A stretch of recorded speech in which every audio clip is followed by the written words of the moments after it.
Lauren Turner came to Chattanooga 2.5 years ago with hopes of running a store and also starting a nonprofit organization that would help and educate homeless people. It's an interesting combination. She's from the Chicago area. She's a single woman, and most recently was living in Austin. And now she runs on ML King Boulevard a store called 423 St. Francis, and is going to start soon running Airbnb on the top floor of her building. It's an interesting story. Lauren, tell my listener what it is you do at St. Francis. Is that the name of a street, or is that the name of a, it's the patron saint perhaps, but what is St. Francis about, and why is your store named that? Well, it's the 423 St. Francis. Is that good? Yeah. So it's called 423 St. Francis. There's different parts as to why it's named that. 423 was actually my home address 4 times. And then, like, before I ever even thought of Chattanooga, obviously it's also the area code, but it's in addition to the address for the store. So 423 East ML King Boulevard. It also adds up to 9 being the perfect number. And St. Francis comes about because it obviously St. Francis clothed poor, and it's all about good deeds. But it also, when I was thinking of the name for the store, there were 3 people that week at my Airbnb named Francis. And then tying in with the John Newell home, which we'll get into later. But it kind of goes hand in hand because it's all about community living, amongst each other. I say something. Remind me a little bit about St. Francis. It's been a while since I've considered his work as a mendicant friar. Right, he was one of the early friars, the early orders in the Catholic Church, and I think he gave up great wealth. He disappointed his parents, forsook lands and estates and buildings and barns to be a poor Christian to help other people. Is that right? Correct. Mm-hmm. He also remind me more about that's pretty general. What else do I need to remember? He also talked to animals, and one of the biggest reasons why it resonated for me is because the story of the wolf. So there was a time when these villagers, there was a wolf that was eating all their food. So the villagers asked St. Francis to get rid of the wolf. He refused to and asked everyone to meet at the city center a few days later, and they would all shake the wolf's hand. After that time, they all lived amongst each other happily. And so just really bridging the gap between different classes and also just people and living amongst each other, differences set aside. Well, what brought you to Chattanooga? You were in Austin, Texas, and you were looking over the map, or did you Google Chattanooga? Did you hear something about it? Did you tell us how you ended up here? I had a job interview. So at the time I knew I had been working on my business plan for about 1.5 years at that point. It didn't feel for your store. Correct. It didn't feel like it was supposed to be in Austin that I was going to have the store, and then also the John Newell home. So I was pretty much open to anything and just kind of let myself be guided into which city it was going to be at. And so I just started applying. At the time I was an MRI tech. And MRI tech, what is that? So I scan images. It's an imaging modality. So you have a degree in imaging. Correct. Mm-hmm. A bachelor's degree from Emory there. And so I just started applying to every MRI opening. So from North Dakota to California, Chattanooga. And right when I landed here, I just was overcome with a feeling that I was supposed to be here. Well, did you get a job here in that field? Mm-hmm. I worked at Park Ridge. And you have a degree also in hospitality. Correct. Is that the sort of latent interest that you had when you were working in the medical imaging field at Park Ridge? Well, I was I did hospitality first, and then I went to school for medical imaging. But it was all customer service, if you think of them being related that way. I realized I just wanted to work for myself. It's something I've always wanted to do. I just never had the courage to actually do it. So your landing in Chattanooga was because of an employment offer in the medical field. You had 2 degrees. The first one was in hospitality. The second one in imaging. So your later degree kind of got you going in the job field. And how long were you at Park Ridge? For a year. Lauren? A year. What happened then? Well, I'd been working. So the entire time that I worked in my business plan, it was for about a little over 2.5 years. So at the time that I left Park Ridge, That was right when I received funding for the business. So shortly after, I think it was about 6 months after, is from the time that I left and then the store opened. Well, say something about funding for a business. St. Francis is a retail shop.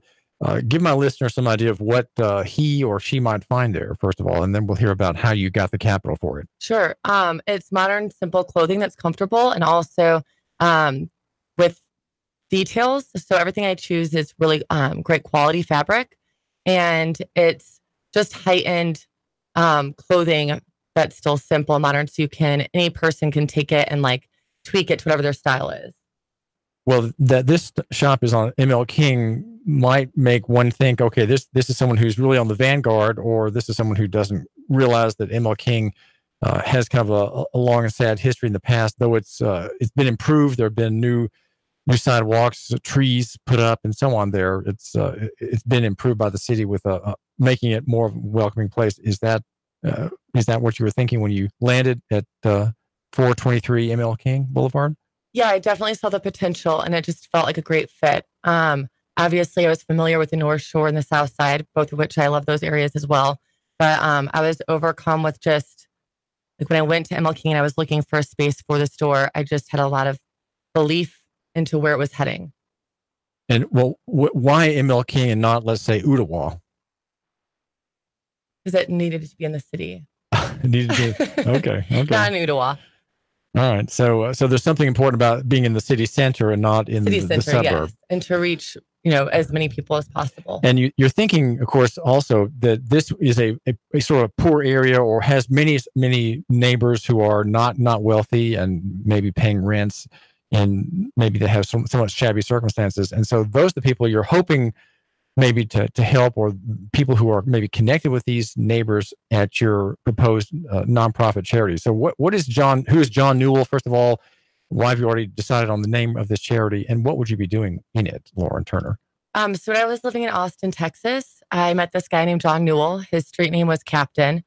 He died 3 years ago, but we became very close friends. And he's the first person that knew me the way that I knew myself, which is what inspired me to go back when I was super young, and I had this idea that I would have a space, and then I'd also have a building where people who are homeless could live and also be educated. And I shelved both of those ideas when I was super young, and never came back to them until I met John Newell. And he was probably just the best story that, at this point in my life, I'm probably. Well, is he someone that my listener should ask himself, should I know about him, or is this just an individual you knew, and the name of your proposed nonprofit is just named after this individual who's not a writer, not known for anything? No, he chose to be homeless. He was a street performer in Austin, Texas. If you ever lived in Austin, you may recognize him. There's actually a photo of him at the store on one of the bookshelves. But we became such close friends, and I was with him when he died. And right after he died is when I started just being just the Lauren that I know, and yeah, like, he's the first person that ever knew me the way that I knew myself, which is just, I could be who I am all the time. Well, from what condition did he die? From cancer. So he was homeless and he was dying of cancer. How was he cared for at the end of his life? So he stayed with me for about 2.5 weeks until he grew incontinent. And then I brought him to the hospital, and then I facilitated hospice with him. And he was receiving hospice care for about a week and a half. Which at that time I contacted his family and had them come visit him. And we were all there when he died. The interesting part too, that was super, I think, precious about our story, is that I never knew him to speak because he had his larynx taken out about a month before I met him. And so our whole friendship was just us writing, or him writing. And when he got his larynx taken out, he had stopped playing music. And the last 2.5 hours of his life, I had my friend come and visit with him at the nursing home with me and the rest of his family. And he just had a jam session for 2.5 hours, which was really special. You mean he played, what instrument did he play? My friend played the guitar for him, but John also used to play the guitar. But he, at this point in his life, he was not doing anything. He was just sort of lying in bed. Okay. Right. And so at the end, I was just crying, and he mouthed, "Don't cry." And I said, "I'm sorry, I love you." And he goes, he mouthed, "I love you too." And looked up at the ceiling and closed his eyes. Well, we're talking with Lauren Turner. This is David Toulis, and the number is 800-8949. That's 800-8949. If you have a question, or if you want to change the topic, or ask anything, or make any kind of reference to the news in the headlines today. There's a good deal of news. The death of a militarist Republican Senator McCain. The coverage in the established press is just gushing and heroic, I guess. But if you want to know the alternative dissenting view, make sure you go to LouRockwell.com. That's LouRockwell.com, the leading anti-war, anti-state free market platform run by Lou Rockwell. The name is David Toulis, and the number is 800-894-9. Now, I was going to ask you about capitalization of your business. Getting capital, I think, is hard to get, even though we live in an era of free money. The Fed is suggesting it may end the free money and the drunken party that's been going on for either 10 or 20 or 30 years, depending on whom you ask. And it's hard to get capital. It's hard to get money. What was the situation with starting another retail store, Lauren Turner, 423 St. Francis, which is your shop on ML King? So I ended up, for like the last 6 months of writing the planning process, I wasn't sure how it would be funded. And I was just looking for every different opportunity for funding, and ended up learning about Brightbridge, which is an amazing organization in town. And I actually received one of their character loans. So they went through my business plan, which took about 2 months, the entire process from the first conversation until the closing of the loan. And yeah, they were tremendous in helping. What's the name of the outfit again? Brightbridge. Brightbridge. Okay. Mm-hmm. Now, what kind of outfit is that? So they have different types of loans. The one that Brightbridge is a women's development center as well. And so they offer loans, character loans for new businesses. And then a bunch of other loans as well. I'm most familiar with the Brightbridge one. And yeah, what else? What about family capital? Have you saved up? Did you save up money in your young career? Everything. and did you have student debt you have to worry about too? I still do. Yes. Oh my! How dare I ask how much? $45,000 for 2 degrees. For the 1 degree. For the medical imaging. Mm-hmm. Mm-hmm. Well, and what about contemporaries who went to the university with you? Are they saddled in the same way as you with a kind of foreclosed, foreshortened horizon with that burden? I think, student loans right now. My payments are $1,300 a month. Kind of, I think, crazy. Is that going directly to the federal government? It is, yes. It's through, they have been bought, different loans keep getting taken over by other outfits. So there's a few, but yes, they were all FAFSA. So you have your store now. Say something about the way you're trying to capitalize on the space. Is this a building that you are renting entirely, Lauren? Yes. What's on part 2 of your shop? So it's a 4-bedroom apartment that I'll be renting out as Airbnb. So it'll be 4 different units and a shared space. So the living room and the kitchen will be shared. Say something about that process. Which part? Well, opening an Airbnb, getting involved with the server, the people at the other end, the company, they'll be collecting taxes for you and so on. How does that work? It's actually super simple to get on it. I've been doing it for about 2 years in my 2-bedroom apartment before, and it's just a simple process. You go create an account. You add different descriptions about the actual space. You can either do a shared space or list a shared space, a private room, or an entire space. And you post some pictures and you just put down the amount. You can also have Airbnb choose the amount depending on the competition around and the need for it that day. And so it fluctuates. But it's been really great. It's not as daunting as it seems. This is David Toulis. I'd like you to hear a story now of another woman. Her name is Keela Jackson, and she had... I'm okay. I did just get a phone call from Jennifer at City Court, and she said that the judge told her to put me on payment plan. I have to go ahead and reinstate my non-owner's insurance, non-owner's vehicular insurance, and pay a $200 deposit, and they're giving me a statement to go to... This is a writer in Chattanooga, a young entrepreneur about the same age as Lauren, but she is under a civil death sentence. But she's made an approach to city court, and she's petitioning for a restricted driver's license. Hang on, here she is again. Try to get my license again, but there's still no guarantee. And that's the best that I've been offered. If that's what's being re-offered, and I don't really at this point have any other recourse, then I'll just, do that. And we'll just see. And if it doesn't work, then we'll come back to I told you so, because everything that I've been told, everything that Jennifer just told me is stuff that I've already traveled these roads. But, hey, I do the best that we can. But I did want to give you that update. Go ahead and reinstate non-owner's vehicular insurance. That is correct. That is correct. So I need to have that. She's being told she has to have, though she does not own a car, she has to obtain an insurance policy, a non-owner vehicular insurance policy. A poor rider with, like me, lint and not silver in her pocket, and she's being told by the court to get an unsuspended Georgia driver's license first, to get a Tennessee driver's license second. She has to go through